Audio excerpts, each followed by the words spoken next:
El gobierno de la tarde. El gobierno de Nicolás Maduro, hay manifestaciones de apoyo al gobierno, la gente empezó para allá desde bien temprano. Hace aproximadamente 1 o 2 horas que la oposición anunció que iban rumbo a Miraflores, donde está el presidente Nicolás Maduro con su pueblo que lo está apoyando. Sin embargo, hemos visto a través de las informaciones de calle que esa ida hacia Miraflores ha sido dispersada. La situación es un poco tensa, hay un poco de informaciones cruzadas, hay mucha información falsa, mucha información corriendo por las redes falsas, lo que ha hecho que la gente esté alterada, la comunidad no sabe en realidad qué es lo que está pasando. Eso es lo que hemos estado viviendo hasta los momentos. Norquis, ¿es cierto que el jefe del SEBIN está del lado de Juan Guaidó? Mira, aquí sucedió un diputado dio información por una radio venezolana, por RCR. Sin embargo, el director del SEBIN la desmintió vía Twitter. Esto ha sido vía Twitter, no ha sido formalizado, no se ha visto televisado, sino vía Twitter desmintió la información. Entonces, como te digo, hay mucha desinformación en el entorno. Lo que se ha sabido es por las páginas web que están informando en la calle, el gobierno está informando por los canales del Estado, pero sí hay mucha desinformación, mucha información falsa, hay mucho contenido en este momento aquí en Venezuela. ¿Qué tan amplio es el apoyo militar a Juan Guaidó? ¿Cómo se siente? ¿Cuál es la Mira, él percepción? habló esta mañana de que tenía total apoyo militar. Sin embargo, en las imágenes que fueron en vivo a través de las redes sociales, se veía un grupo reducido, diría que no mayor de 20 personas, 25 personas que se veían en este momento en el video. El jefe el jefe militar aquí, el general Vladimir Padrino López, habló. Ajá. Los venezolanos por todos los canales del Estado por seguridad, diciendo que el apoyo de las Fuerzas Armadas, de los militares del gobierno de Nicolás Maduro era total. Al parecer, según su información, que es lo único oficial que tenemos hasta los momentos, el grupo que acompañó a Juan Guaidó era un grupo reducido de personas, dijo él, por el mismo general, obligadas por la oposición, pero no, sin embargo, me encantó que sí hay algún tipo de apoyo a Juan Guaidó. El número de personas no ha sido todavía especificado. Norquis, el bloqueo de las redes sociales y el cierre de algunos canales, por ejemplo, hay una denuncia de que sacaron del aire la cadena BBC y otros canales internacionales, así como canales nacionales también, además de que hay bloqueo para el Internet. ¿Qué tan cierto es? Mira, RCR salió de aire como a las 11:30 aproximadamente. Parece que se está perdiendo la línea, Francis. Hay un poco de interferencia y ahora se ha perdido el audio. ¿Está ahí? No, se perdió la llamada. Vamos a intentar comunicarnos otra vez con Norquis Blanco. Ya ustedes escuchan cuál es la situación que hay en Venezuela hoy. Durante todo el día estaremos conectados con nuestras fuentes directas en Venezuela para poder compartir con ustedes las informaciones de primera mano. Sin duda que lo que está sucediendo en este momento, dice Juan Guaidó y dice Leopoldo López, que es la última fase de la Operación Libertad, que no se trata de un levantamiento más, que no se trata de llevar la gente a la calle para hacer un ejercicio de democracia, sino que lo que está en proceso el día de hoy es la salida de Nicolás Maduro del Palacio de Miraflores. Vamos a darle seguimiento continuo a esto y a ver cuál va a ser la participación de los estados aliados que ya están divididos entre Juan Guaidó y Nicolás Maduro, y se habla de una presencia militar norteamericana en tierra colombiana, desde donde posiblemente se estarían coordinando algunas acciones. Nosotros regresamos de inmediato y mientras alternamos informaciones de República Dominicana y análisis de informaciones nacionales, continuaremos con la cobertura a todo lo que sucede en Venezuela. El gobierno de la tarde. Regresamos al gobierno de la tarde. Hoy el Departamento del Tesoro, hace 3 horas, colocó una declaración sobre la restauración de la democracia en Venezuela y dice lo siguiente. El Departamento del Tesoro emite declaración en apoyo de esfuerzos en curso en Venezuela para restaurar la democracia. Esta declaración se puede atribuir a un portavoz del Tesoro de los Estados Unidos. Los Estados Unidos se unen al pueblo venezolano y al presidente interino Juan Guaidó en oposición al régimen ilegítimo de Maduro. El camino hacia el alivio de las sanciones para individuos y entidades alineadas con el ilegítimo régimen, incluyendo instituciones como PDVSA, es cambiar su comportamiento y apoyar al líder electo democráticamente de Venezuela y a aquellos que buscan restaurar la democracia. Los Estados Unidos y nuestros socios aliados están listos para utilizar las herramientas de la comunidad financiera internacional para ayudar a reiniciar rápidamente la economía de Venezuela. Esta administración continuará tomando acción contra aquellos que se interponen en el camino de restaurar la democracia venezolana. El señor John Bolton dijo hace solo minutos, recuerden que John Bolton es el agregado militar que está encargado de todos los temas de la situación venezolana en la Casa Blanca, y dijo John Bolton, quien también funciona como asistente del presidente para temas de seguridad nacional, la NSA, que la única ruta al alivio de sanciones para individuos y entidades alineados con el régimen ilegítimo de Maduro es aceptando la oferta generosa de amnistía del presidente interino Guaidó y apoyando los líderes elegidos democráticamente de la Asamblea Nacional, prácticamente dejando de hacer todo lo que están haciendo y darle el paso a Juan Guaidó, cosa que tal vez, leyendo lo que ha sucedido en los últimos meses, está difícil. De hecho, en los últimos años, uno nunca pierde la esperanza de encontrar una solución pacífica a cualquier crisis. De hecho, las grandes guerras al final terminan con un tratado, pero ya el régimen de Maduro ha demostrado que las soluciones pacíficas, las soluciones de amnistía, las soluciones de sentarnos a hablar no son viables. O sea, no han funcionado. O no ha funcionado. Lo que también implica que Juan Guaidó se encuentra en el camino correcto, que es con la liberación de Leopoldo López, el enfrentamiento político, llamar a las personas a tomar las calles. Ese es el camino que se ha tomado. Me parece ingenua hasta cierto punto la propuesta ya de amnistía y de solución pacífica. Yo creo que el presidente Nicolás Maduro se encuentra cerrado a esa posibilidad.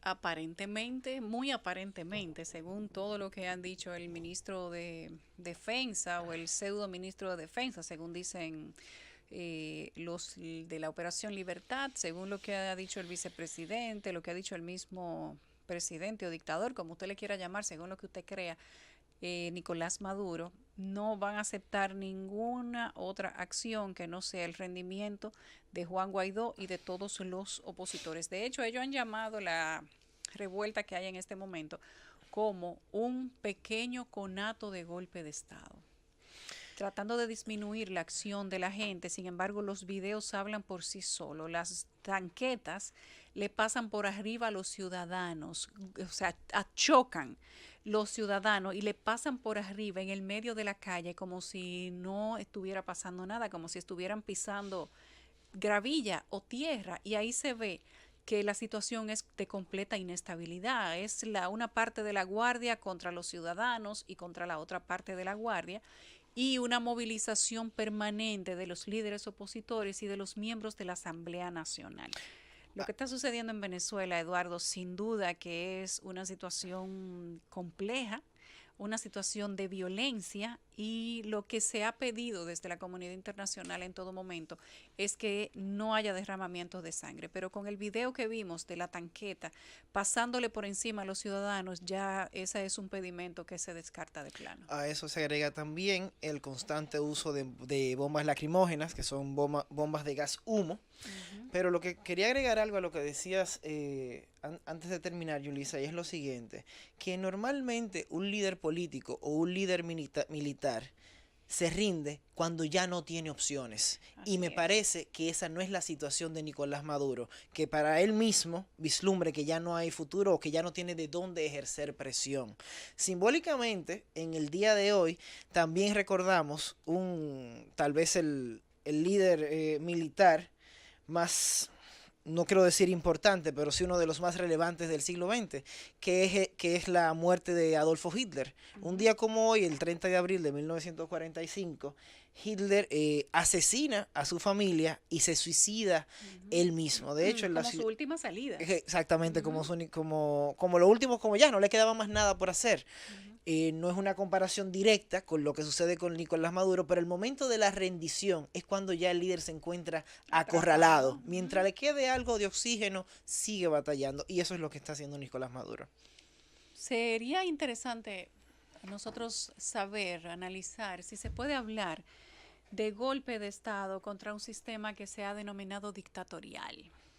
¿Cómo se da un golpe de Estado en una dictadura? Mira, en términos de sistema político, en términos de autocracias y democracias, hay algo muy importante. Las monarquías, la autocracia, es bueno que se sepa, hasta el siglo XIX es el sistema político por excelencia. Las monarquías son autocracias. Autocracia significa que una persona concentra el poder en sí mismo, por eso lo de auto. Democracia implica o significa que es el gobierno del pueblo, por eso lo de demos antes de la palabra gracia. En principio, a una dictadura, partiéndose que sea de un régimen legítimo, se le podría dar un golpe de Estado. Pero ojo, en el régimen de Nicolás Maduro o en la administración de Nicolás Maduro, se cuestiona a ella misma, o sea, como ilegítima, y de ahí viene el problema. Claro, en cuanto a la sucesión del poder, en cuanto a yo quitarte la administración del Estado,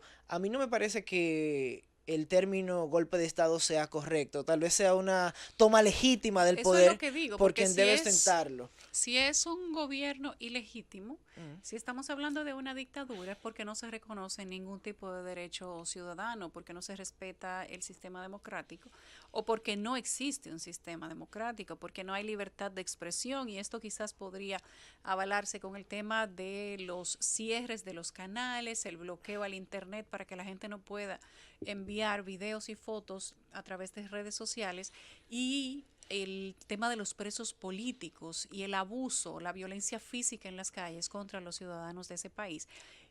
Todo eso se constituye en sí mismo en una dictadura, además del uso masivo de los recursos estatales, ya lo dije, la censura a la prensa por parte del mismo régimen y el bloqueo a la oposición en materia electoral.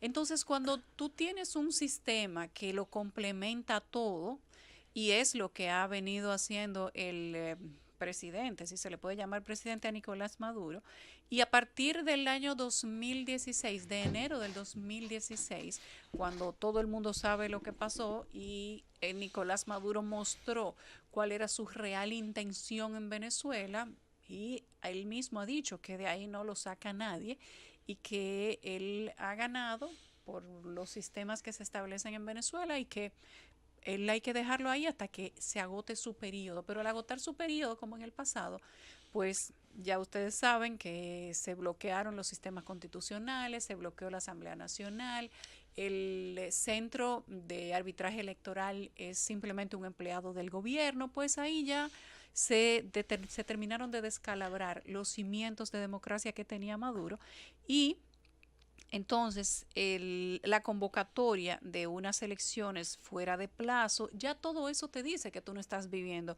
en un sistema democrático, sino que se puede hablar de usurpación de poderes constitucionales y la creación de los suprapoderes que ha hecho Nicolás Maduro, su propio poder legislativo, tiene su propio Congreso, tiene su propio Tribunal Superior de Justicia, tiene su propio Consejo Nacional Electoral, tiene su propio sistema de justicia. O sea, Maduro lo tiene todo concentrado en una orden de él. Por lo que tal vez aquí yo creo que no estaríamos hablando necesariamente de un golpe de Estado, sino de la toma del poder constitucional, porque ya Guaidó se declaró como presidente interino. Hay dos momentos a distinguir. El primero de ellos es el siguiente. Número uno, yo solamente ostento dentro de una democracia el poder de forma legítima cuando lo he obtenido de forma legítima. Correcto. Y ese es el primer problema que tiene Nicolás Maduro. Pero que lo tiene Guaidó también. Y a eso voy.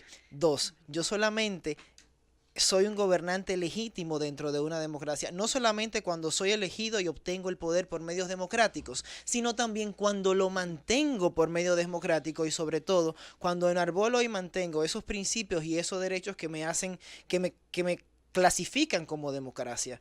Tanto Nicolás Maduro y Juan Guaidó tienen este déficit democrático por una razón muy sencilla, y es que hay una debilidad primero en cómo Maduro en cómo Maduro se ha mantenido en el poder y en cómo fue elegido, y esa segunda debilidad también la tiene Juan Guaidó. ¿Por qué no sería del todo correcto decir que Juan Guaidó está dando un golpe de Estado? Tal vez un término más ligero sería un levantamiento democrático, porque la mayoría, o sobre todo quienes estamos fuera, entendemos que el reclamo democrático legítimo es el de Juan Guaidó.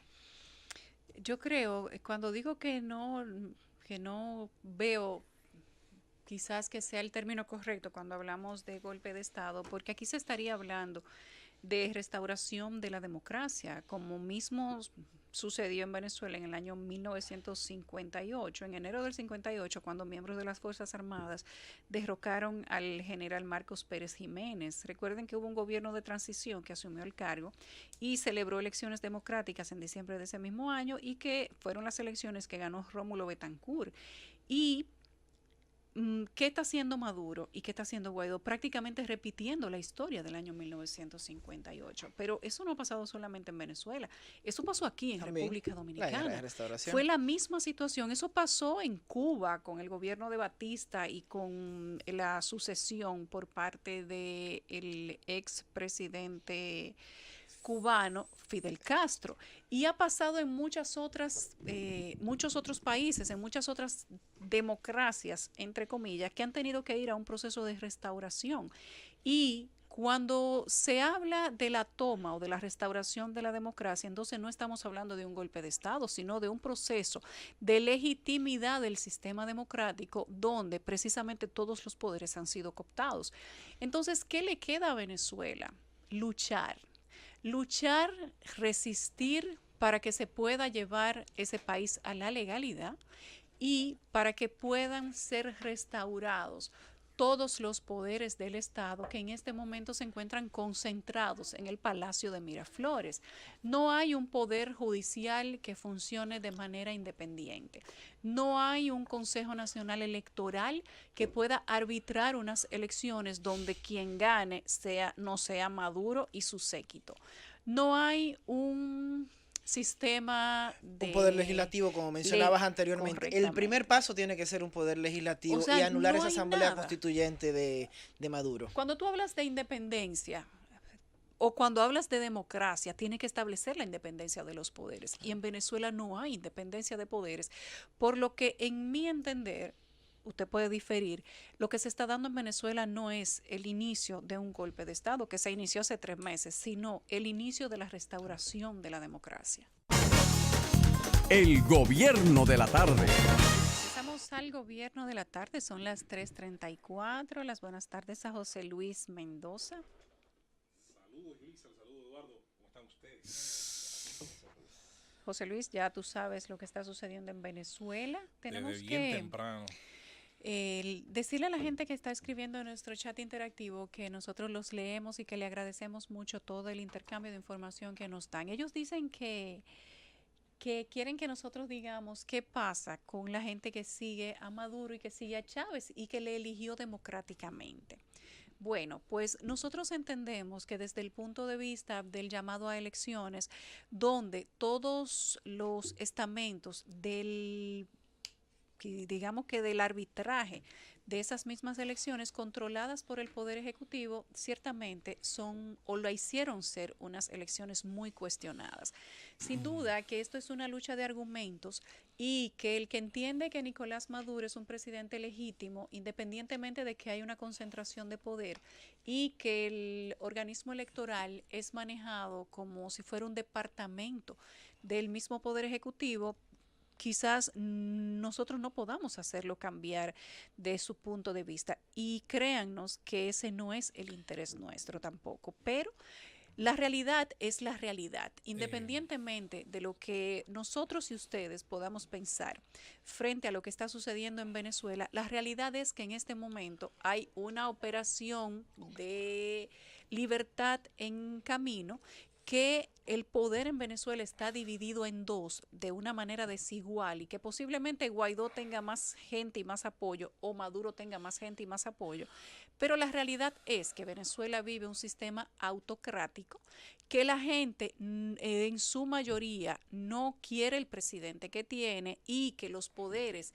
dicen, y la representación opositora, que lo que se comete en Venezuela es un abuso de derechos humanos todos los días, pero el derecho a disentir siempre va a estar sobre la mesa y siempre será democrático. ¿A quién tenemos en la línea 11? Tenemos en línea ya a Juan Isidro Guzmán, un internacionalista dominicano con quien justamente analizamos el tema de Venezuela, que es quizás la noticia internacional más importante a nivel mundial. Juan Isidro, buenas tardes. Sí, buenas tardes. ¿Cómo está, Yulis? Bien, ¿y tú cómo estás? Todo bien, aquí. Esperando el desenlace, si se va a dar o si no se va a dar. ¿Cómo lo ves tú? ¿Cómo ves esta situación de, digamos que de crisis de manera permanente? Y hablábamos hace un momento sobre cuál es el equilibrio en el que se puede llegar para analizar temas donde sin duda que la población está dividida. ¿De qué tipo de Estado deberíamos estar hablando en este momento para Venezuela? ¿Ciertamente estamos frente a un golpe de Estado o estamos frente a la restauración de la democracia? Bueno, eso es independientemente de tu posición política o dependiendo de tu posición política, tú vas a pensar que es una situación o la otra. O sea, la realidad inmediata es que hay un juego de poder, geopolíticamente hablando, de los grandes poderes fácticos del mundo sobre la realidad de Venezuela. Ajá. O sea, se ve una lucha de poder que hay una serie de cosas que se dan que uno no se entera por la gran cantidad de información que te llega. Es difícil tú establecer cuál es la realidad de la situación que está sucediendo ahora. De hecho, ya en las redes estaban circulando algunas videos y algunas cosas que no son de Venezuela, que se ven de otro sitio inclusive. Claro, está sucediendo algo, pero no sabemos la magnitud ni la situación, ni qué realidad podemos ver en ello. ¿Alguna expectativa? Yo creo que sí se sabe bastante. No sé si a veces hay quien no quiere saber, pero yo creo que sí se sabe bastante porque independientemente de que claro que hay fake news y que hay imágenes que se pueden tomar de otros acontecimientos, yo creo que basta y sobra con acudir a ciertas fuentes para uno más o menos encontrar imágenes fidedignas de lo que hoy ocurre. Es decir, yo no creo que, por ejemplo, el hecho de que ocurra eso, sí, se pueden tomar imágenes de Yemen, pero yo no creo que se puedan tomar la suficiente como para negar, para contaminar tanto la información, como para negar que algo sí ocurre allí. Sí, indiscutiblemente, algo está ocurriendo. Se había programado ya una manifestación para el día de ayer, inclusive, y se está dando hoy. De alguna manera era para mañana realmente, lo que hizo fue que pero se adelantó. yo lo que digo es en qué magnitud, qué realidad podemos verle a eso. Es que si realmente eso va a desembocar a lo que se está esperando, o sea, lo que espera la comunidad internacional, o sobre todo el hemisferio occidental, el hemisferio del eje de poder de los Estados Unidos y los países de Europa. Sí, o sea, eso es lo que entiendo. O sea, vamos, ¿qué magnitud tiene? ¿Qué hay dentro de las Fuerzas Armadas? Si las Fuerzas Armadas realmente, según están apoyando todavía a Maduro o no, porque hay comunicado vía Twitter y vía algún otro medio apoyando a las Fuerzas Armadas al gobierno constitucional de Maduro. O sea, ¿a dónde lo queremos? O sea, decir que eso no es verdad también es una situación difícil de establecerlo. Si es verdad que ellos están apoyando o no están apoyando. Así es. Naturalmente hay algo, independientemente de la valoración que uno pueda hacer ex post necesariamente de lo que sucede, que hay que esperar el futuro para ver realmente la magnitud, la liberación de Leopoldo López tiene un valor, o sea, y eso es algo que es indiscutible de que ha sucedido. Claro, yo lo que tengo entendido que Leopoldo López tenía era un arresto domiciliario, o sea, que una gente de su casa no está el arresto domiciliario es un arresto. El arresto domiciliario es un arresto, no es... Sí, pero quiero decir en el sentido de que tú no tienes que penetrar una institución militar, una institución carcelaria. Simplemente un grupo de personas pueden apoyar una figura y sacarlo y llevárselo, con un riesgo inmediato, claro, con un riesgo político, un riesgo militar, un riesgo de seguridad personal, etcétera, etcétera. Yo no quiero minimizar la situación tampoco. O sea, lo que se ve es una situación de enfrentamiento de la población contra el gobierno en sí. Pero la realidad es que ahí se está jugando una geopolítica de alto nivel, que si hubiese sido necesario que el desenlace inmediato se hubiese hecho, pero hay un juego político y por eso no se da. Bueno, pero alguien que valora la situación de otra forma, que lo parece muy importante, o que le da un valor muy relevante a la situación, parece ser el presidente Nicolás Maduro, que acusa a Leopoldo López de darle un golpe de Estado. Para él parece que sí pasa algo grande, ¿no?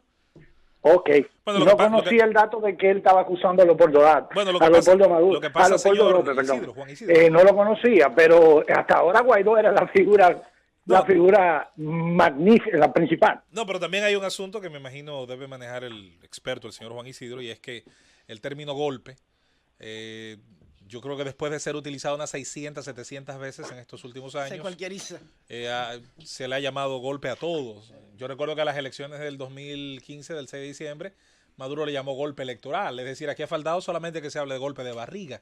Así que pienso que el término también se ha usado tanto. El término es político, el término no es jurídico. O sea, el término determinarlo va a depender de los autores que lo utilicen y cómo lo utilicen y en el contexto que lo utilicen. O sea, no es que la Organización de Naciones Unidas te dice lo que es un golpe de Estado. Es igual que lo que sucede con terrorismo. No es una definición exacta de que todos los autores y todas las instituciones estén de acuerdo. O sea, claro, golpe de Estado no se malinterpreta por la gran utilización que se le da al término. Juan Isidro, ¿y crees tú que se habría sacado a Leopoldo López, que se habría movilizado las fuerzas opositoras y llamado a toda la gente a la calle, sabiendas de la responsabilidad y de las respuestas violentas o consecuencias que podría tener esto si ellos no tuvieran un cambio a lo interno de las Fuerzas Armadas, como han anunciado? Bueno, realmente, como tú lo estás planteando, es así. La respuesta tú misma te la estás dando. Es una irresponsabilidad si ellos no tuvieran el apoyo de alguna facción de las Fuerzas Armadas. Ese es el gran misterio. Si hay o no hay apoyo de las Fuerzas Armadas. Porque si no hace tiempo hubiese terminado el proceso político interno de Venezuela. Exacto. Porque las Fuerzas Armadas son las que sustentan el poder. Lo que se llama en política lo que se llama la dicotomía del poder. O sea, la sumisión que tiene el poder civil, militar al poder civil, porque son los que tienen la fuerza dura, el poder duro. Sin embargo, hasta ahí es que se ha mantenido, o sea, con las Fuerzas Armadas que se ha mantenido. Bueno, Juan Isidro, gracias por darnos tu opinión en el gobierno de la tarde. Sin duda que lo importante aquí es mantener la objetividad y darle seguimiento a todo lo que está sucediendo en este hermano país, que independientemente de cuál sea la posición de cada líder político, hay una sociedad que está sufriendo los embates y las consecuencias de sus decisiones. La misma consecuencia que han pasado todos los países donde hay un interés internacional sobre ello. Así es. O sea, un interés que no permite que las fuerzas políticas internas de un país se desarrollen de manera normal, por decirlo de alguna manera. Así es. Gracias a especialistas. Vámonos a una pausa. Okay. El gobierno de la tarde. Regresamos al gobierno de la tarde. Esta mesa casi se completa. Acaba de entrar Emil Chireno y le damos las buenas tardes a Emil, justamente porque llegas en un momento interesante en el que José Luis, Eduardo y yo tenemos un debate sobre la situación en Venezuela. Pero antes del debate también hay una Buenas respuesta, hay una respuesta retrasada a la pregunta que se hacía en el chat y que hacías al aire, Yulisa, sobre los que allí escriben. Y es una pregunta que siento, no hay que ser muy inteligente para saber que es una pregunta interesada, sobre dónde está o dónde nosotros entendemos que está el apoyo del los pueblo chavistas o de los venezolanos, específicamente al gobierno de Nicolás Maduro. Y yo voy a hacer de manera más rápida posible una cronología a quien hace esa pregunta sobre dónde está esa fuerza. La última elección en la que participó Hugo Chávez estando en vida, la última vez, ocurrió en el año 2012. Esos comicios significaron por primera vez en mucho tiempo una disminución de la enorme masa electoral, del enorme voto duro, que casi siempre era superior a un 54-55% de los votos, y que le permitió a Chávez en sus últimos comicios presidenciales ganar frente a Enrique Capriles Radonsky, pero ganar por primera vez ante el crecimiento de un liderazgo de oposición que sacó un 44% de los votos, nada mal en ese momento, y una disminución por primera vez en mucho tiempo, incluso más de un 5% de los votos que había sacado Chávez en las elecciones anteriores. Esa disminución venía precedida de los primeros síntomas de problemas económicos acumulados en una economía altamente centralizada como la venezolana, altamente estatizada, sumamente hostil al emprendedor privado, hacía muchísimo rato ya, con empresas expropiadas. Los mejores ejemplos son Sidor, Benalún, aquellas empresas del rubro siderúrgico que habían sido en un momento hasta ejemplares en el Caribe. Y en el caso de Sidor, yo diría que uno de los mejores ejemplos de por qué el Estado tiene que aprender a limitar su rol en economía. Septuplicaron su nómina y disminuyeron 11, 12 veces su productividad.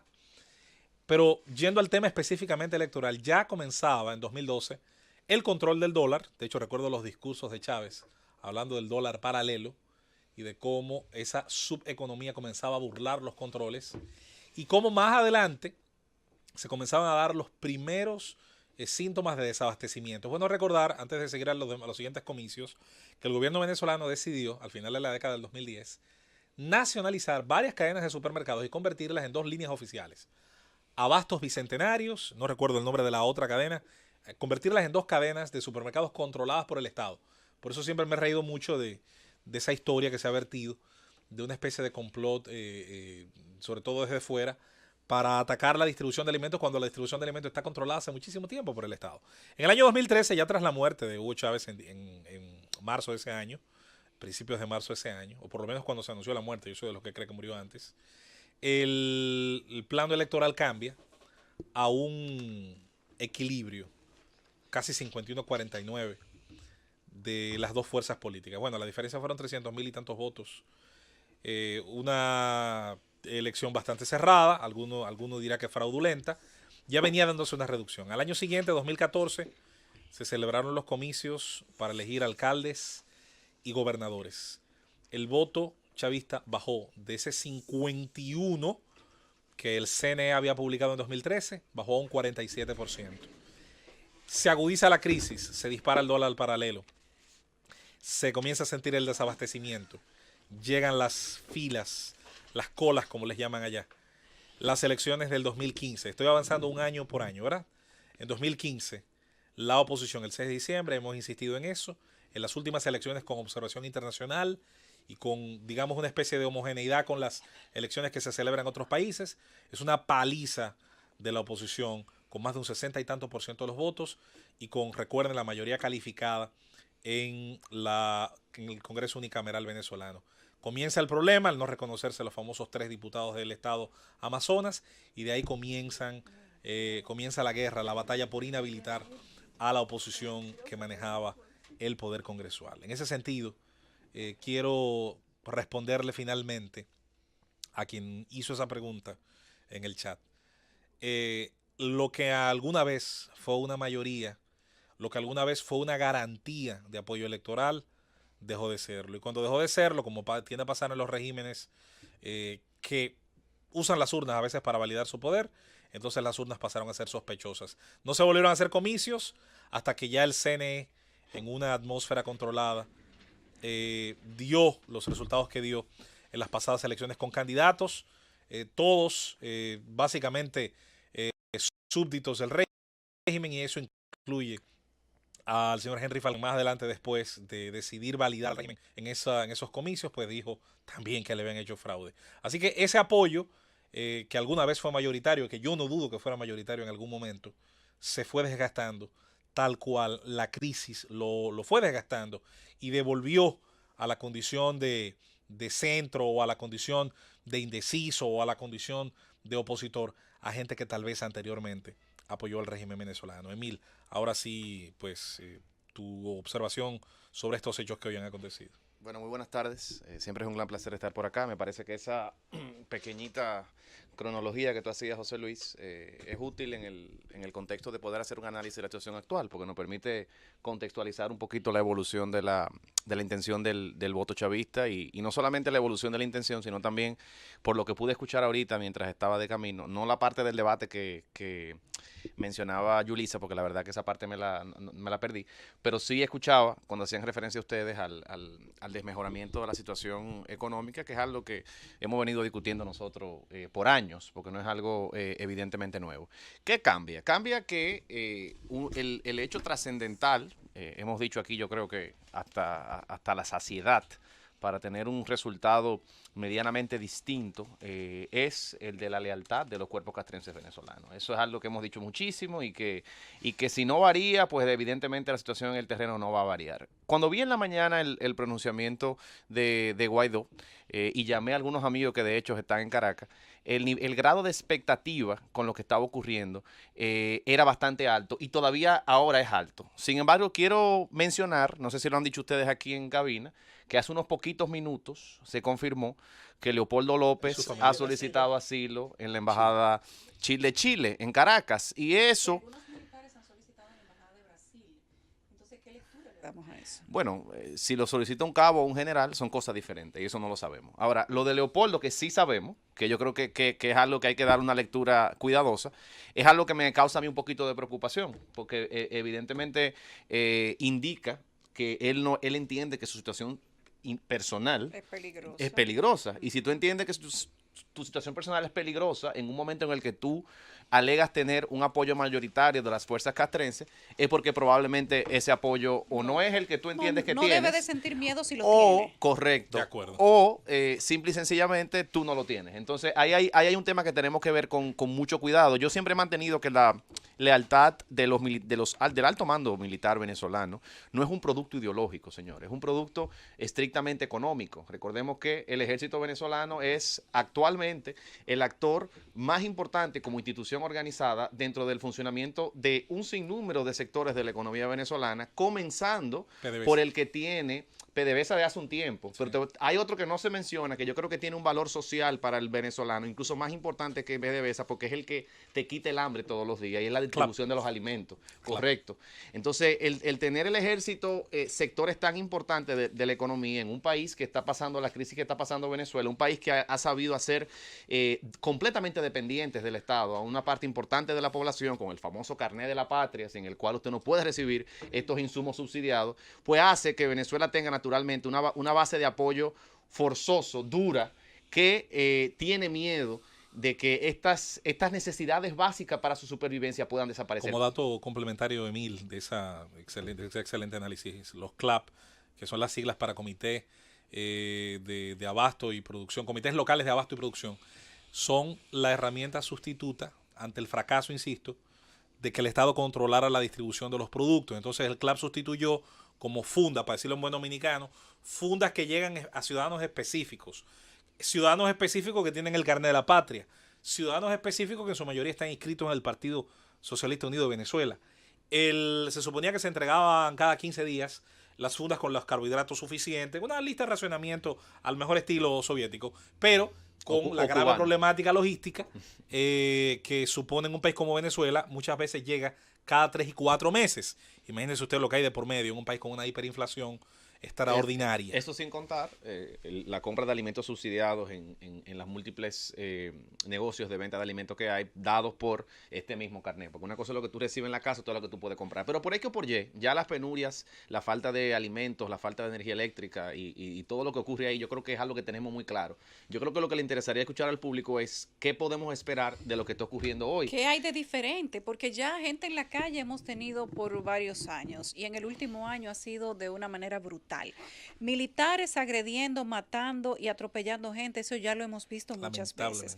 Guaidó tirado a la calle y los líderes de oposición también lo hemos visto muchas veces. Lo que no habíamos visto era Leopoldo López unirse con Guaidó en medio de estos pocos meses que él lleva como presidente interino, en el cual todavía no se ha llamado a elecciones porque se entiende que no hay un control ni hay cierto nivel de independencia a tal punto que se pueda confiar en que serían unas elecciones legítimas. O sea, independientemente de todo lo que se ha dado, no hay condiciones democráticas en Venezuela para un cambio. Claro que Y Nicolás Maduro no ha aceptado bajo ninguna circunstancia irse del poder para que se puedan dar estas elecciones. Y mientras él se mantenga en el Palacio de Miraflores, sentado ahí dando orden y con un ejército a su disposición, ahí no se puede llamar a elecciones. Entonces, ¿qué es lo diferente ahora? Lo diferente a mí me parece, fuera de la posibilidad de éxito o no de esta revuelta, está en el futuro personal de Juan Guaidó. ¿Por qué digo que en el futuro personal?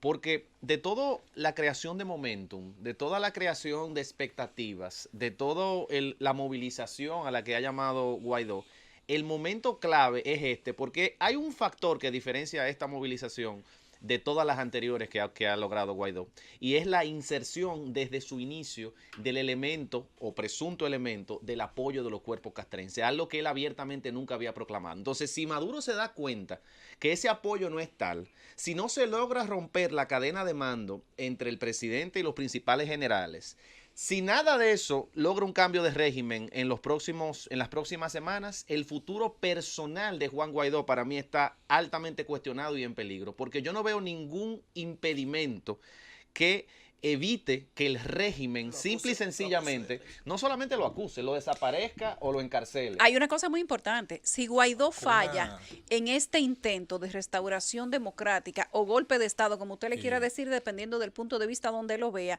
tiene que entender que ahora van a haber consecuencias mayores por parte de una excepción tal vez, Emilia, en eso que señalas. Da la impresión, sobre todo cuando retornó Guaidó por el aeropuerto de Maiquetía, pese a la amenaza del señor Diosdado Cabello, de que lo iban a arrestar tan pronto pusieron pie en Venezuela. En ese momento dio la impresión de que una de las pautas entre los poderes en choque, eso incluye Estados Unidos, Comando Sur, Grupo de Lima, era el hecho de que hasta el régimen se había cuidado de tocar la integridad física de Guaidó, de su familia. Él se jactaba de eso en el entendido de que podía ser el famoso casus belli, el detonante de una acción. ¿Tú entiendes que hasta eso se perdería? Hasta esa... Yo entiendo que sí, porque si hay un momento en el que los Estados Unidos de Norteamérica debe hacer presencia y debe responder por el futuro y la seguridad de Juan Guaidó, es en el momento en que esa seguridad se ve amenazada. Sí. Y si ustedes leen el lenguaje de lo que ha planteado John Bolton de manera constante hoy, él habla mucho de medidas financieras, habla mucho del sistema financiero. O sea, está haciendo un énfasis en que las medidas que se están tomando, las que se podrían seguir tomando, son financieras, aunque siempre dice al final del discurso, porque le gustan el que están todas las cartas sobre la mesa. Que están todas las cartas sobre la mesa, pero insiste en la herramienta financiera. Entonces, Estados Unidos tiene un rol muy, pero muy importante que jugar en este momento. El gobierno de la tarde. Empezamos al gobierno de la tarde. Saben que hoy es martes 30 de abril. Te estamos despidiendo el cuarto mes del año. Hoy el presidente Danilo Medina en República Dominicana, donde también suceden cosas quizás menos interesantes que la que sucede en Venezuela, pero no dejan de tener su importancia. El presidente Medina recibió hoy a Monseñor Osoria.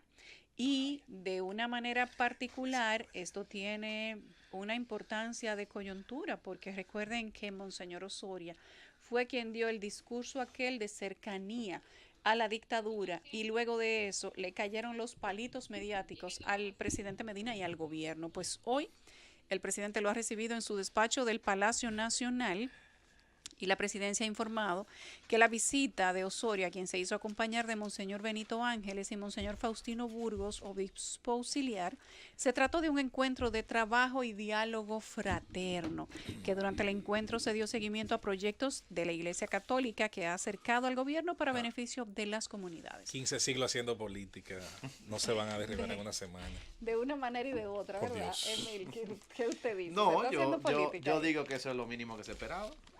O sea, lo mínimo que se esperaba era un acercamiento, porque ahí hubo un amigo muy querido que lo puso muy bonito. Hablaba del huevo y la piedra, y todo el mundo sabe quién es el huevo y todo el mundo sabe quién es la piedra. Entonces, evidentemente, en esa batalla de opinión pública, el paso que tenía que darse era un paso de acercamiento, porque a ningún gobierno le conviene tener una iglesia diciendo las verdades que dijo esta iglesia con el discurso de las 7 palabras, le guste a usted o no le guste. O sea, tener una institución como esa, que sabe hacer política, que ha supervivido a todos los partidos Que tiene de la, 2000 de la y pico de República años Dominicana, haciendo que cuando política. el Estado-Nación Dominicano no era ni siquiera un sueño en la mente creativa de algún prócer, ya existía y ya estaba haciendo política. Entonces ahí tiene que haber algún acercamiento necesario. Ahora, yo lo que no quiero es que ese acercamiento haga que nos olvidemos de la realidad subyacente señalada, que es la que ha destapado todo este discurso. Y es que hay una deriva autoritaria. Y hay una deriva autoritaria que existe muchísimo antes de que se diera el discurso de las 7 palabras. Lo que pasa es que el contexto en el que se hace, de máxima exposición, en la Semana Mayor, y viniendo de una figura que no es conocida por declaraciones políticamente controversiales, a diferencia de su antecesor, Correcto. el cardenal López Rodríguez, Monseñor Osorio ha mostrado una actitud bastante restringida en público y ecuánime. Entonces, y alejado de la política. si él lo dice porque tiene una convicción real, fuera de lo que puede estar ocurriendo. Pero en el plano viniendo político. del Monseñor Osoria, yo imagino que eso lo coordinó Benito Ángeles, que andaba con el presidente haciendo un recorrido inaugurando instituciones, lo cual está muy bien porque fue un mensaje positivo que mandó el presidente de que no está dividido de la iglesia. Y si estuviera dividido o no, el único problema es que eso tiene un peso político, más nada. Correcto. Cuando se supone que República Dominicana es un estado laico, pero que tiene concordata. Bien. Pero fuera de eso, dudo. Conozco a Monseñor Osoria y dudo que una visita al presidente le haga desdecir el discurso de las 7 palabras, porque él no se maneja así. Ahora, quizá la foto se necesitaba en el momento y a la foto políticamente se le va a dar un uso. Y eso también está bien y está dentro de lo Pero a mí me parece que el políticamente efecto, correcto. como quiera, anterior a esa foto, de lo que ocurrió después de ese discurso, es difícil de deshacer.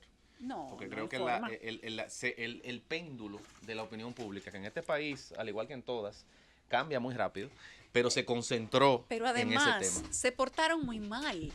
Sí, también El la respuesta de gobierno Marchena se fue portó muy la más mal. absurda que podía tener. Puso los dos Sí. pies en un hoyo y esperó 4 días cuando envió un mensaje por parte del ministro administrativo de concordancia, le tiró la toalla a la iglesia. Y eso es interesante porque el ministro administrativo se ha mostrado siempre ser más beligerante que el señor Marchena, pero Marchena se Depende. mostró con un grado de beligerancia ahora Depende, porque muy desproporcional. a o mí me sea, encanta ver la respuesta de Marchena. Yo he dicho en otras ocasiones que no solamente la palomita y el vino es para ver buenas películas y debates presidenciales. Para mí, Emil, la palomita y el vino de nosotros también se usa cuando Marchena tiene un rollo y lo está desenrollando en redes sociales, que lo hace bastante bien. El gobierno de la tarde. Empezamos al gobierno de la tarde en esta interesante tarde. El tema de la ARS humano continúa generando debates e intereses en la población. Hoy el presidente del Colegio Médico Dominicano dijo que la condición para dejar sin efecto a partir de mañana la decisión de no atender a pacientes asegurados de ARS humano es que primero esa administradora de riesgos de salud cumpla con los acuerdos que incluye el ajuste de honorarios. Y además, dice el presidente del Colegio Médico Dominicano, que solo exigen lo que establece la ley 87-01 del Sistema Dominicano de Seguridad Social y que por lo tanto deben aumentar los honorarios médicos, exigir el aumento de los tarifarios a los centros de salud y también piden el inicio de la atención primaria con carácter público. Iniciamos nosotros con esa noticia, yo le hice un momento del tema de ARS humano y los médicos. Es algo que hay que tener muy en cuenta y es lo siguiente. Quien paga las consecuencias de todo esto son los afiliados, que en principio no tienen nada que ver, porque son los terceros que se benefician de que pagan su seguro y la prestadora le presta a través de los médicos el servicio de la salud, pero algo más el servicio de salud, pero hay algo más importante. Independientemente de quién tiene la razón y de que yo no he visto los contratos ni los acuerdos específicos, en el ordenamiento jurídico dominicano no es posible la rescisión unilateral de un contrato. Es decir, ellos dejar de prestar el servicio para hacerle presión a las ARS desde un punto de vista netamente jurídico no debería ser posible.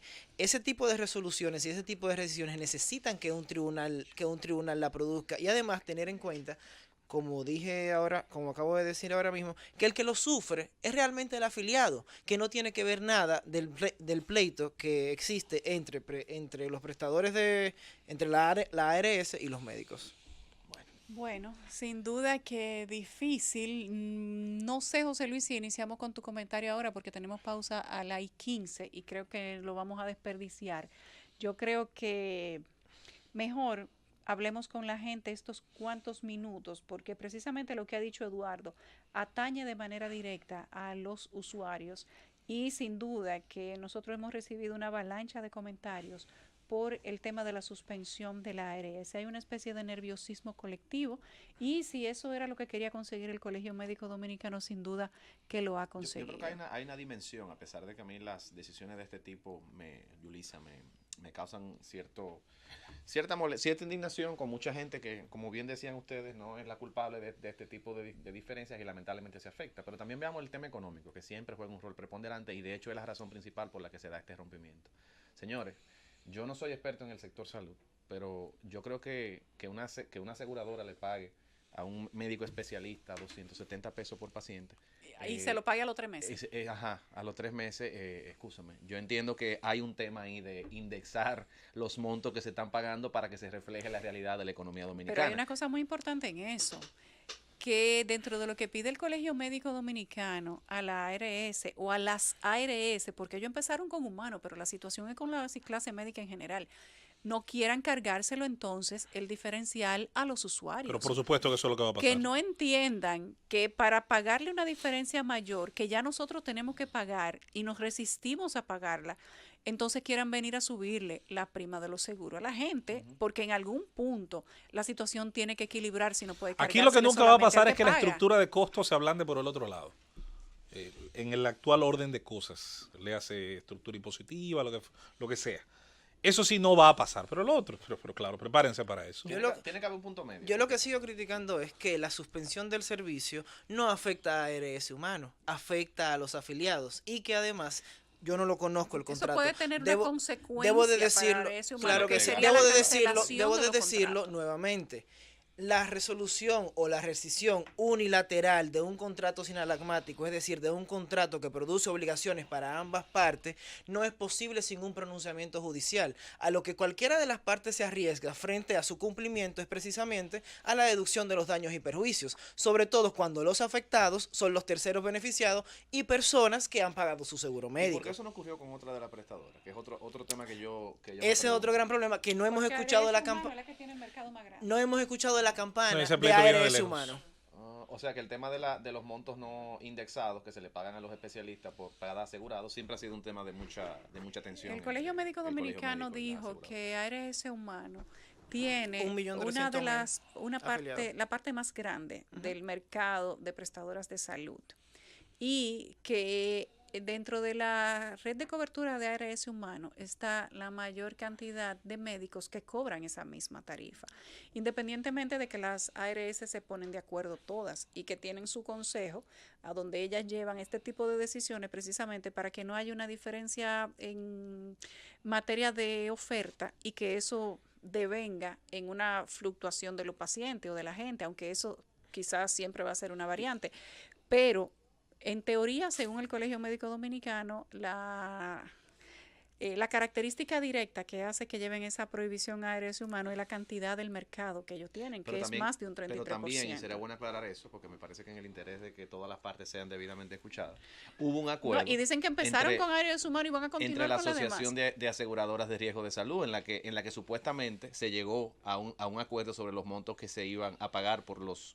asegurados. Y ahí estuvo el Colegio Médico. El Colegio Médico dice que a pesar de la asociación firmar en nombre de sus asociados el acuerdo con la las tarifas, esa aseguradora no cumplió con lo que planteaba ese acuerdo. No sé si eso es cierto. Sí, eso es claro. parte de lo que ellos Sí, pero dicen. ese incumplimiento contractual lo que requiere es una demanda, Y no una que suspensión del incumplieron con la servicio. codificación de los médicos y con el tema de la atención primaria. El gobierno de la tarde. Regresamos al gobierno de la tarde, son las 4:18, momentos del comentario de José Luis Mendoza. Muchas gracias, Yulisa, Emil, Eduardo. Quiero incluso convocar en este comentario a todos. Quiero hacer mi comentario participativo porque no voy a hacer sino continuar el tema de lo que está ocurriendo hoy en nuestro hermano país de Venezuela, pero con otro enfoque. Por lo menos con un enfoque muy relacionado al famoso esquema causa-efecto. Pero antes de entrar en ese comentario, me voy a referir, aunque sean 45 segundos, tengo que hacerlo, porque si no me va a dar una cosa. Cuidado, Recuerda que una cosa puede ir de soponcio a... Bueno, a Un todo. yello. Oye, ello. Hay muchísimas formas de llamarle a... Admite cualquier cosa. Sí. Patatús. El patatús, el abanico es amplísimo en materia de todo lo que puede provocar un desmayo aquí en nuestra cultura. Yo tengo una gran crítica a lo que el doctor Dunker en sus investigaciones terminó llamándolo de una forma muy simple, pero que se entiende: la cultura del tigueraje. El doctor Dunker definía en ese texto, y lo hizo en muchos comentarios durante su espacio aquí en Familia, en la Z101, lo que entendía era una forma de pensar, de obrar y de proceder que aprendíamos desde la cuna y que nos acompañaba hasta la tumba, que se oponía a cualquier forma de organización de la sociedad como la conocemos en otras partes del mundo. Y voy a mencionar uno de los elementos básicos en esa concepción: la fila. Qué difícil es para el Homo Dominicanus hacer fila y esperar turnos. Me tocó comentar hace un ratito, sé que mucha gente se lo tomó a broma. Qué bueno, porque a veces es bueno hacer a la gente reír en un mundo tan estresante como el que nos toca. Es un poquito es bueno siempre tener el sentido del humor a flor de piel. Pero créanme que es frustrante de verdad encontrarse la imposibilidad de nuestros conciudadanos a algo tan simple como hacer filas en los bancos, hacer turnos en los supermercados. Incluso si usted quiere, cambie la fila de ciudadano por ciudadano y ponga a cada uno de sus ciudadanos en un vehículo y respete los turnos en los carriles de las calles. Es una extensión de lo mismo. El mismo principio. La idea de que alguien está primero que usted y de que el tiempo de todos los elementos, de todos los que están allí, vale igual o tiene que ser igual de respetado, con las consabidas excepciones que también provee, entre otras cosas, el marco común de la educación, la formación y los valores de personas con necesidades especiales por minusvalía, las embarazadas o probablemente personas de una edad muy avanzada. Con esas excepciones que también el consenso común aprueba, el resto tenemos la verdadera igualdad de tratamiento. Por eso yo siempre voy a hacer la piedra en el zapato de quienes, exigiendo igualdad, lo que hacen es buscar privilegio. Y sí, el grupo que quiera ponerse el sombrero, que se lo ponga. Me da igual. Lo dije aquí una vez cuando se hablaba de las cuotas en materia electoral. Aquí hay un tigueraje que a veces usa pantalones, a veces usa falda, a veces usa tacones, a veces usa zapatos bajitos. Pero es tigueraje al fin. Por enésima vez, Orwell, todos somos iguales, pero algunos somos más iguales que otros. Más iguales que otros. Eso es correcto. Me tocó hoy recibir el consabido, yo no sé si llamarle boche, porque yo no me lo tomo como boche, de, ay, usted sí es poco caballeroso. Dentro de mi mente la respuesta siempre es la misma. Para yo ser caballero tiene que haber dama. Y para que eso ocurra tiene que haber un respeto a los derechos del otro. El tiempo de los demás también vale. Si alguien viene y dice, mire, yo voy aquí, vengo ahora, ya usted no va ahí, porque el tiempo de los demás también vale. Y si no, tiene que cambiarse entonces la metodología, como algunos negocios, algunos centros de servicios lo han hecho, con los famosos tickets por turno, para que el que lo tome y pueda calcular el tiempo, y si decide de ahí en lo adelante ir a hacer otra cosa, perfecto que lo haga, pero hay un turno al menos en el cual usted se debe basar. Hasta que no mejoremos eso, no vamos a tener como sociedad moral para reclamar que otras cosas puedan mejorar. Los políticos, recuerden que no vienen de Marte. La clase que nos gobierna, muy criticada por demás, proviene de las entrañas de la misma sociedad. La sociedad que pare a sus líderes, que los valida, que los sustenta con el voto, con el apoyo, aunque luego los critique y también los quite con el mismo método del voto.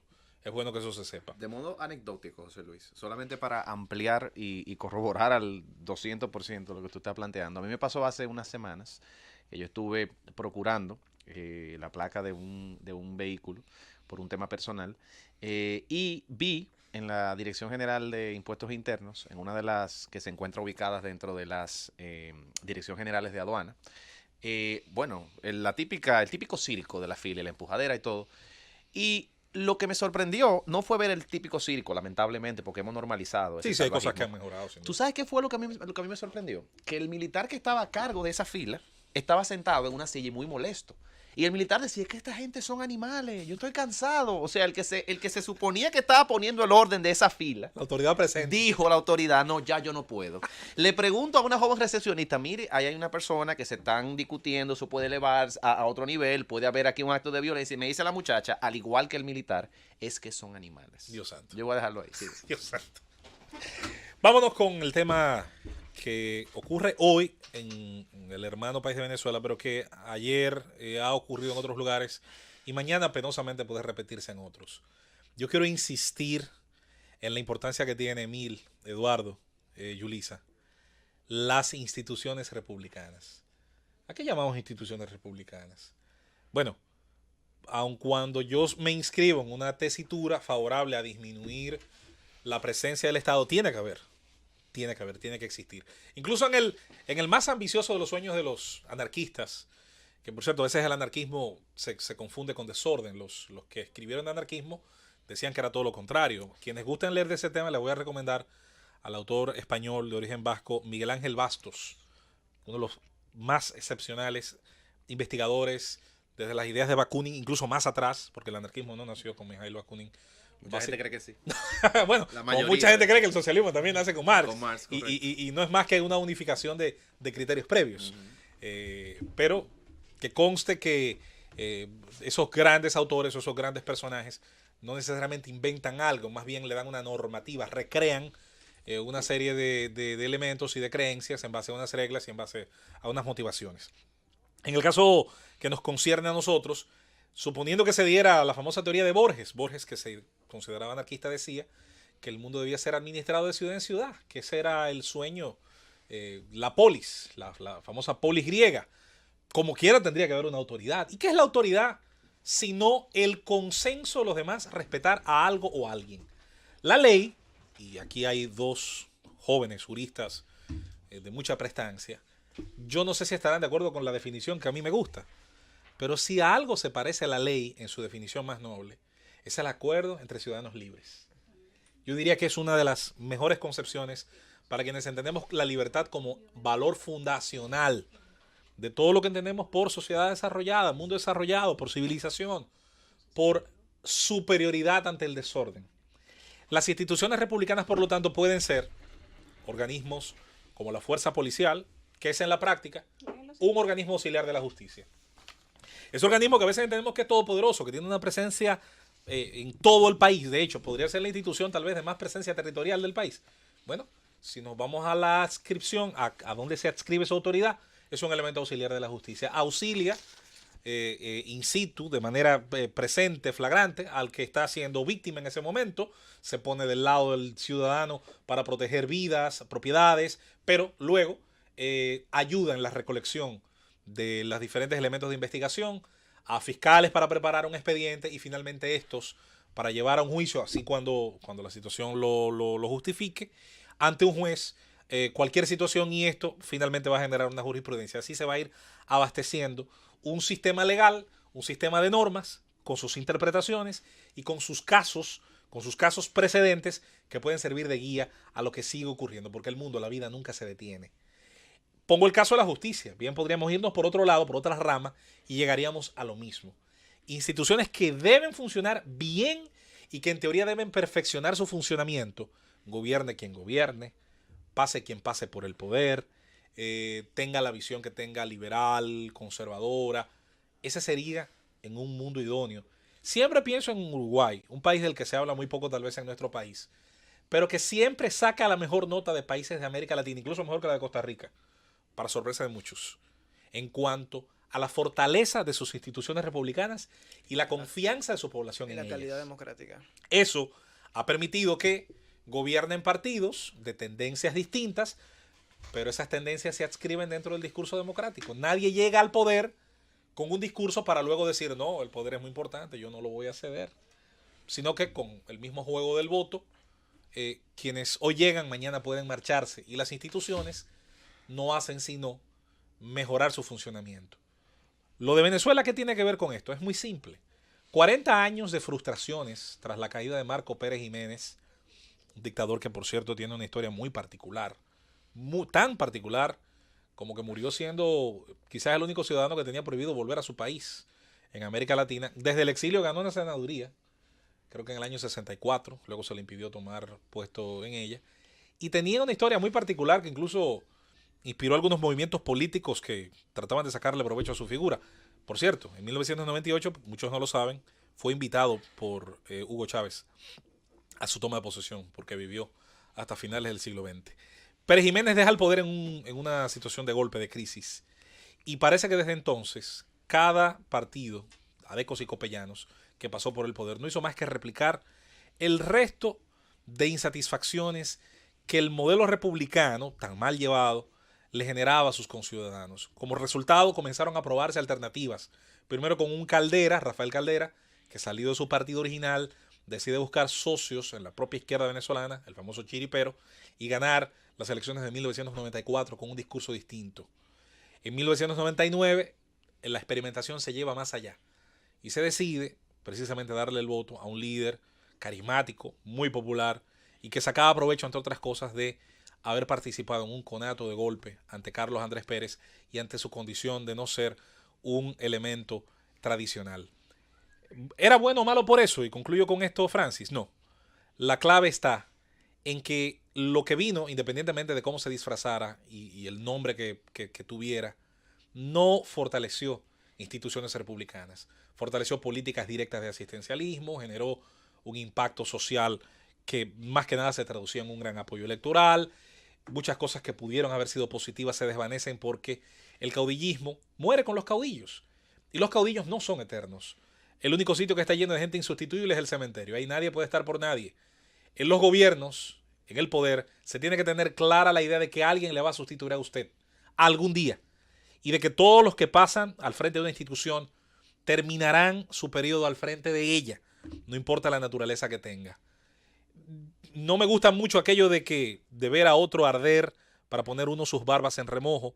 Es un refrán un poquito cruel, pero ya que pasa, ya que sucede, ya que acontece, ojalá que de las graves crisis y situaciones que atraviesan nuestros países vecinos, nosotros aprendamos a valorar esta imperfecta democracia que tenemos y a volver al camino, a fortalecerla, para no pensar el día de mañana que también estuvimos a tiempo de detener el curso de los acontecimientos hasta llegar a extremos bastante graves. El gobierno de la tarde. Regresamos al gobierno de la tarde, ya son las 4:32, momento del comentario de Eduardo Núñez. Muy buenas tardes a todos nuevamente. Gracias, Yulisa, Emil, José Luis. Mira, yo quiero iniciar mi comentario de hoy mencionando la foto del arzobispo y del presidente Medina. En mis comentarios anteriores yo había dicho que el poder de la iglesia no se mide cada 4 años, sino en milenios. Y que sería una actitud política poco inteligente enfrentar a la iglesia. Ahí lo hizo el presidente Medina, calmó las aguas. En el día de hoy yo quiero cruzar a otro tema que también tiene una parte política, pero tiene una parte jurídica muy importante y que es necesario que la mayoría de nosotros podamos analizar y ver hasta con cierta prudencia. Y es el tema de la competencia de la Corte Interamericana de Derechos Humanos y la gran discusión que existe en torno a si hay una injerencia o una intromisión en la soberanía nacional. Algunas cosas que hay que tener en cuenta de antemano. No se trata de un tema de migración haitiana. La competencia de la Corte, aunque existe un trasfondo de esto naturalmente, la competencia de la Corte no va vinculada a si se apoya o no se apoya el tema migratorio haitiano. Son cosas que no tienen nada que ver. De hecho, La competencia de la Corte comienza desde el 1978, que es el año en que nosotros suscribimos y ratificamos la Convención Interamericana de Derechos Humanos. Lo primero que hay que tener en cuenta, se ha dicho, y inclusive lo ha dicho nuestra Suprema Corte de Justicia, de que la Constitución Dominicana se encuentra, en el 2005 lo dijo la Suprema, cosa que ha ratificado o argumento que ha ratificado el expresidente de la Suprema Corte de Justicia, Jorge Suberoiza.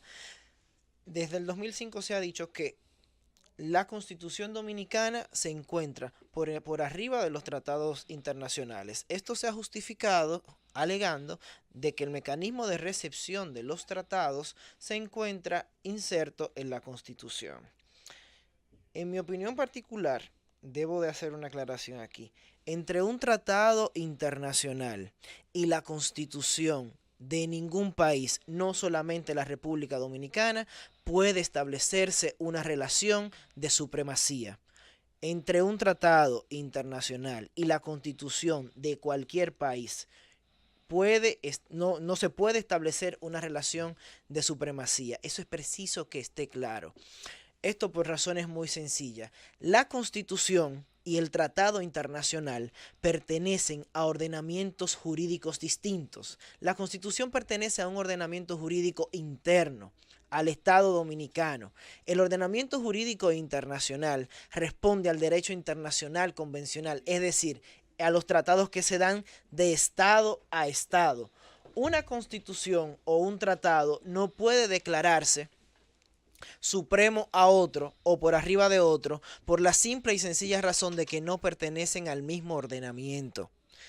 Cuando, por ejemplo, cuando se declara la Constitución ley suprema frente a una ley, lo que sucede es que la ley se expulsa del ordenamiento jurídico. Esto no pasa entre la Constitución y el tratado. La relación que se establece entre la Constitución y los tratados internacionales, y sobre todo tratados internacionales de derechos humanos, es una relación de primacía.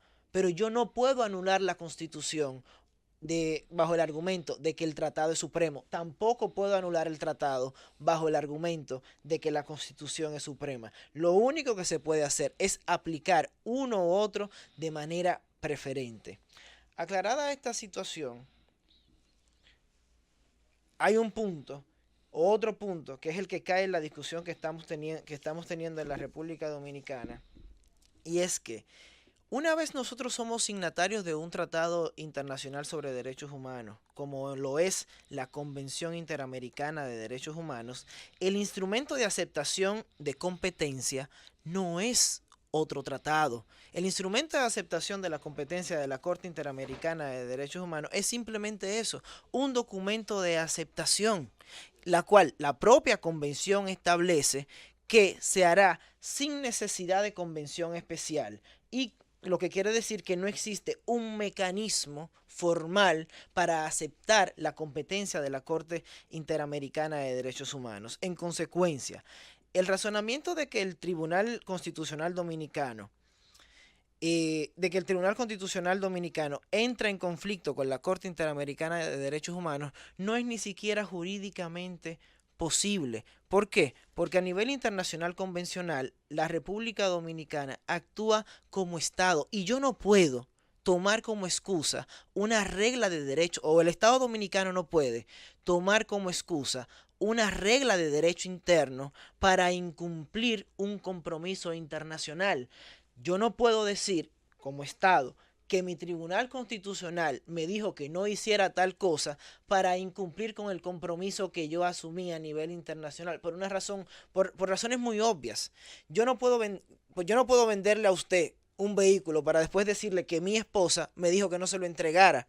Yo no puedo alegar una regla de derecho interno para cumplir un compromiso externo. De hecho, a nivel convencional e internacional, se trata de relaciones de sujetos de derecho internacional, es decir, entre estados. El Tribunal Constitucional no tiene competencia, no tiene cabida, no tiene qué decir en ese orden.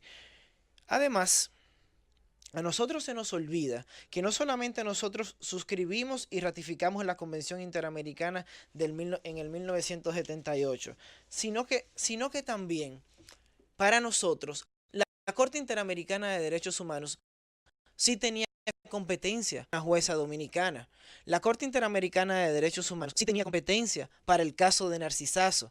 La Corte Interamericana de Derechos Humanos sí ha tenido competencia a diario en nuestros tribunales cuando los abogados exponemos argumentos basándonos en la jurisprudencia de la Corte. De hecho, la Corte Interamericana de Derechos Humanos, inclusive para el Tribunal Constitucional, mediante sentencia 136 del año 2013, reconoció la competencia de la Corte Interamericana de Derechos Humanos, como cuando delimitó el espacio de implementación del sistema de integración centroamericana con la propia competencia de la Corte Interamericana de Derechos Humanos.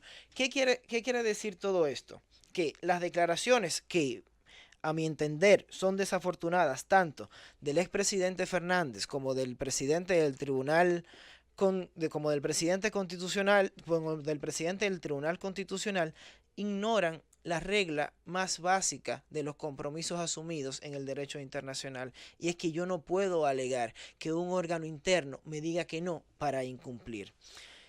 No es que uno esté atado obligatoriamente por el sistema interamericano. La propia convención contiene en su articulado la forma en que uno puede, por ejemplo, en que uno puede salirse de ella, o dicho de otra forma, un ejemplo, aunque haciendo reservas de lo que puede suceder cuando uno se desvincula de un compromiso internacional, es la salida de Reino Unido de la Comunidad Económica Europea mediante el Brexit. Los propios tratados e inclusive la Convención de Viena contienen los protocolos y mecanismos para uno salirse de una convención. Naturalmente, yo como ciudadano no lo aconsejaría y no lo quiero, porque uno salirse del sistema interamericano implicaría tener menos derechos, y al final del día no son uno ni dos los casos en los cuales nosotros mismos hemos alegado la competencia de la Corte Interamericana. Además, es una bipolaridad que no podemos sostener en el ámbito internacional. Más que jurídico, a mi entender, es un problema de seriedad. Esa chabacanería, esa informalidad que muchas veces nos caracteriza, no puede llevarse a nivel internacional, porque lo que hacemos es quedar en ridículo. El documento de aceptación de la competencia de la Corte fue inclusive sometido en el año 1999, porque otra cosa que hay que entender, que no es un problema único de esta administración, es un problema de la República Dominicana como Estado. Cuando nosotros incumplimos con compromisos internacionales, quedamos todos mal. No es simplemente el gobierno de turno. El compromiso frente al sistema interamericano es un compromiso hecho frente a los demás estados que conforman el sistema interamericano. No es un compromiso interno. Si al final del día lo que queremos es no formar parte del sistema interamericano, hay vías para denunciar la convención, y la decisión del Tribunal Constitucional no es una de ellas. Podríamos, como ya he dicho anteriormente, optar por la vía de la Convención de Viena o optar por el mismo protocolo que contiene la Convención Interamericana de Derechos Humanos. Lo que no podemos hacer es asumir un compromiso internacional y luego no cumplir porque un órgano interno nos dijo que no cumpliéramos. Es tanto. Francis. El gobierno de la tarde. Regresamos al gobierno de la tarde, son las 4:44. Es el momento del comentario de Emil Chireno. Muy buenas tardes. Para mí siempre un placer estar con ustedes acá y bueno, siempre compartir temas de relevancia para la República Dominicana y también pues temas en el orden geopolítico de incidencia en la región latinoamericana a la cual pertenecemos. Voy a hacer un pequeño comentario referente a la resolución de la Corte Interamericana de Derechos Humanos en lo relativo al supuesto desacato de la República Dominicana, que entiendo tiene como punto de partida, y como un punto de partida pues muy interesante, el comentario anteriormente expuesto por Eduardo, con el cual tenemos puntos de encuentro en aquello de que la República Dominicana pues tiene un reconocimiento a la competencia contenciosa de la Corte Interamericana de Derechos Humanos, que hay que reconocer que se hizo y desconocer esa competencia en base a una inobservancia del procedimiento interno, en este caso de la aprobación congresional de la misma. A mí me parece que no es una salida argumentativa inteligente, pero yo creo que el debate y lo que a mí sí me causa mucha molestia es el fondo del asunto, es lo que la Corte ha dicho sobre el alcance que tiene el derecho a la nacionalidad en los términos de la Convención Interamericana de los Derechos Humanos. Voy a hablar un poquito de eso brevemente y quiero hacer pues algunas reflexiones bastante breves también sobre lo que está aconteciendo hoy en Venezuela y lo que a mi juicio, como un simple opinador informado, puede ser uno de los escenarios con el que concluya este paso que ha dado Guaidó. Sobre lo de la Corte, no olvidemos, señores, que la misma Convención Interamericana de Derechos Humanos, en el artículo 20, numeral 2, expresa lo siguiente: toda persona tiene derecho a la nacionalidad del Estado en cuyo territorio nació, coma, si no tiene derecho a otra. Cuando decimos coma, si no tiene derecho a otra, evidentemente estamos dejando abierta la posibilidad de que si el Estado del que se trate, sea República Dominicana o sea otro, tiene dentro de sus normativas internas, específicamente en el orden constitucional, que el régimen de otorgación de la nacionalidad será solamente para aquellas personas que hayan nacido en el territorio dominicano de padres que se encuentren en estatus migratorio regular. Eso es una atribución del Estado soberana que me parece que es incuestionable. Ahora, sí me preocupa que la Corte esencialmente nos esté diciendo con esta última disposición que la no contemplación dentro del orden interno dominicano de un régimen de nacionalidad que prevea la nacionalidad por territorio, el famoso jus solis, término que hemos escuchado muchísimo, que no la contemple, genera necesariamente apatridad. Eso no es cierto, porque hay un mecanismo de otorgamiento de la nacionalidad que queda establecido en nuestras leyes. Si usted nace en la República Dominicana y usted nace de padres que tienen un estatus migratorio irregular, o sea que no tienen permiso de residencia para estar acá, a usted se le va a inscribir dentro de lo que se llama el libro de extranjería, se le va a pedir un documento que le puede servir a usted para procurar en la misión consular de su país o cualquier concurrente, si no tienen República Dominicana, su nacionalidad. Yo lo veo eso y que a le diario. Da para llevar una vida normal. Normal. Simplemente que usted, en vez de ser dominicano, usted es extranjero. Yo lo veo a diario en la práctica legal de mi oficina. Muchas personas a veces, de hecho, están en el proceso de obtener un permiso de residencia dominicana y le nace un niño mientras eso está en proceso. Y créanme que es un tema complicado, pero son nuestras reglas de juego.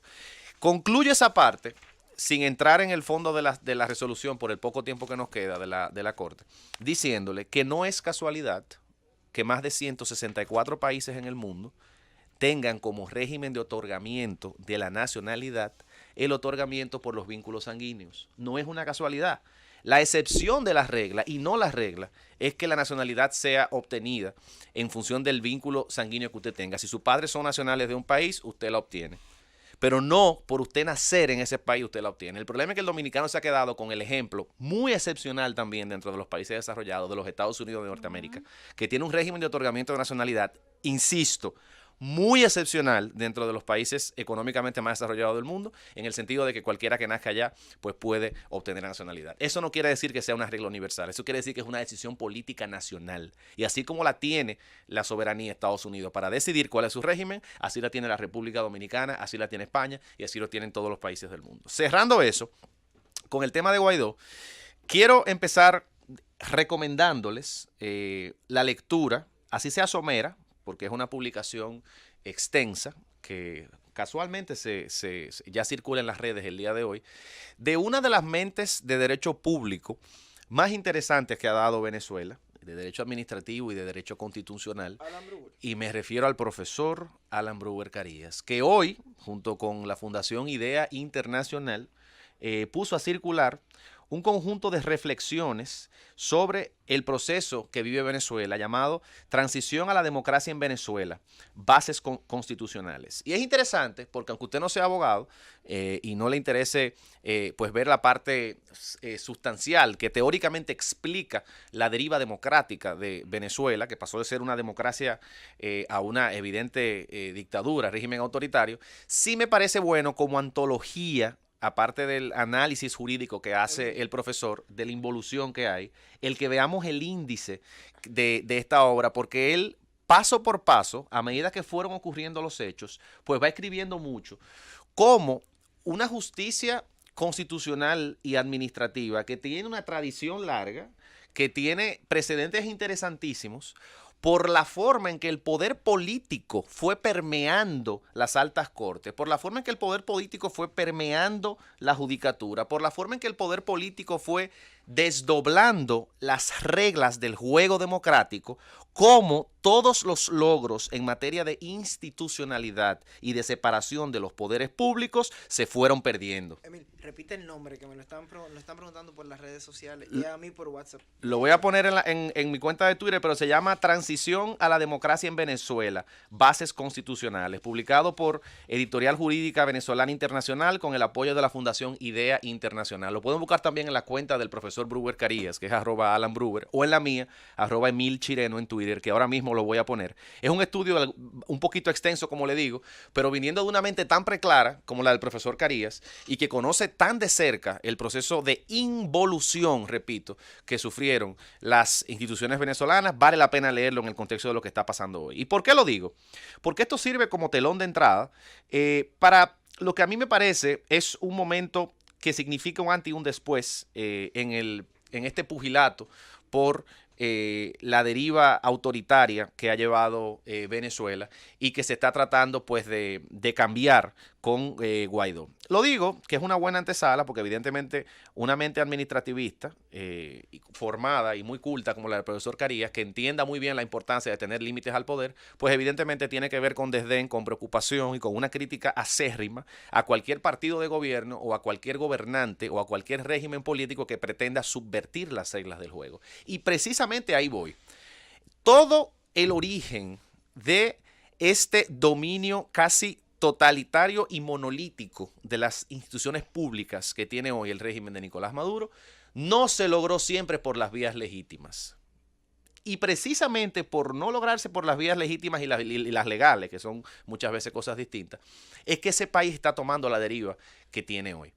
¿Y qué puede hacer uno desde el Caribe?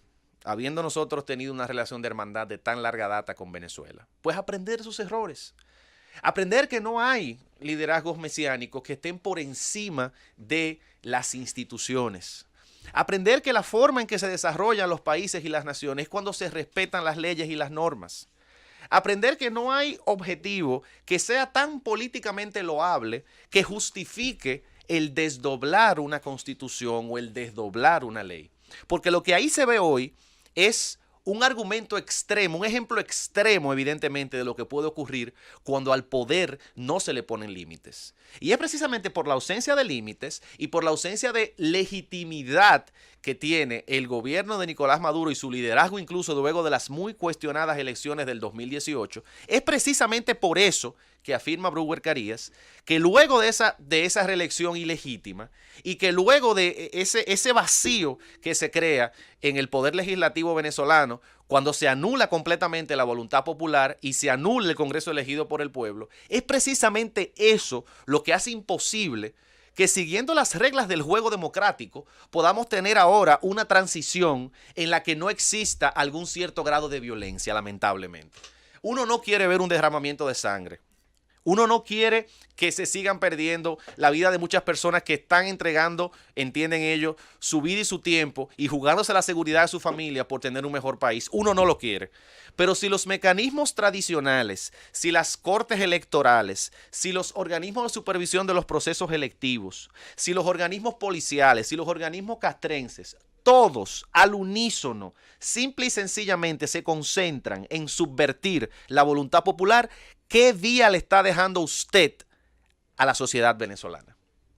Entonces, lamentablemente, el peligro que coge un país cuando se subvierten las reglas de juego es que se le quite legitimidad. Y cuando se le quita legitimidad ante los ojos de la sociedad, la gente entiende que los problemas se resuelven en la calle y no en los tribunales, en la calle y no en las mesas de negociación. Y a ese punto es que Nicolás Maduro ha llevado al pueblo venezolano. Por eso mi corazón, mi alma y mi espíritu está con la lucha que muchos venezolanos están llevando ahí.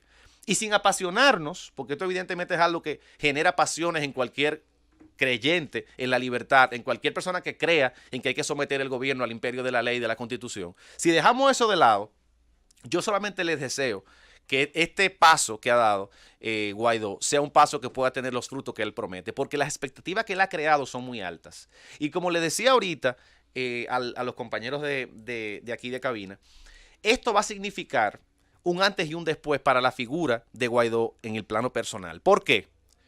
Porque de no ser cierto que él cuente con el apoyo mínimo de los cuerpos castrenses que por lo menos le garanticen la continuidad de su proyecto y su seguridad personal, muy probablemente el régimen de Maduro no vea límite alguno a su figura. Y si mañana este intento falla, yo no dudo que la seguridad personal de Juan Guaidó, así que yo creo que él se ha jugado con lo que está haciendo, el todo por el todo, y ya no hay vuelta atrás.